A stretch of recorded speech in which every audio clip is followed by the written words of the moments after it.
In a vernier calliper if positive zero exists, ठीक है, एक तो जीरो एरर, ऊपर से पॉजिटिव जीरो एरर, ठीक है, then while taking measurement the reading taken will be more than the actual reading.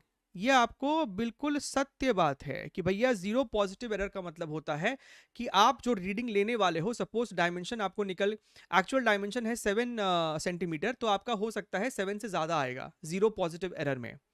तो ये ट्रू स्टेटमेंट है। अब रीजन इसका देता है the zero error in a vernier calliper might happened due to manufacturing defect और ड्यू टू रफ हैंडलिंग।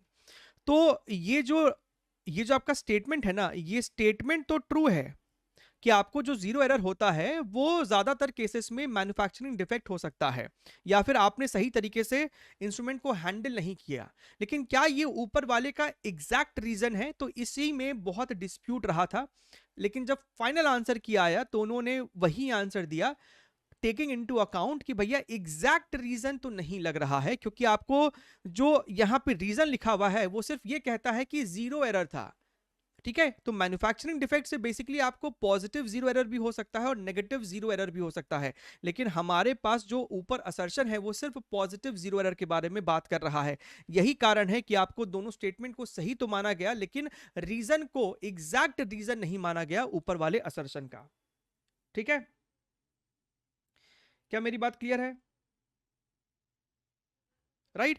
सो जो भी रीजन यहां इनको लिखना चाहिए था, that should have indicated, see I am again saying कि ये आपको जो सवाल है इसके ऊपर हम लोग चाहे तो दिन रात डिबेट कर सकते हैं, ठीक है। अगर इसको जस्टिफाई करना होगा तो जस्टिफाई भी कर सकते हैं, गलत ठहराना होगा तो गलत भी ठहरा सकते हैं, लेकिन अगर उनको सवाल को एकदम क्लियर करना था तो रीजन में एक ऐसा रीजन देते जो कि सिर्फ और सिर्फ पॉजिटिव जीरो एरर की तरफ इंडिकेट करता। लेकिन यहां पे सिर्फ एक नॉर्मल जीरो एरर की बात की जा रही है, क्योंकि मैन्युफैक्चरिंग डिफेक्ट से आपको पॉजिटिव जीरो एरर भी आ सकता था और नेगेटिव जीरो एरर भी आ सकता था।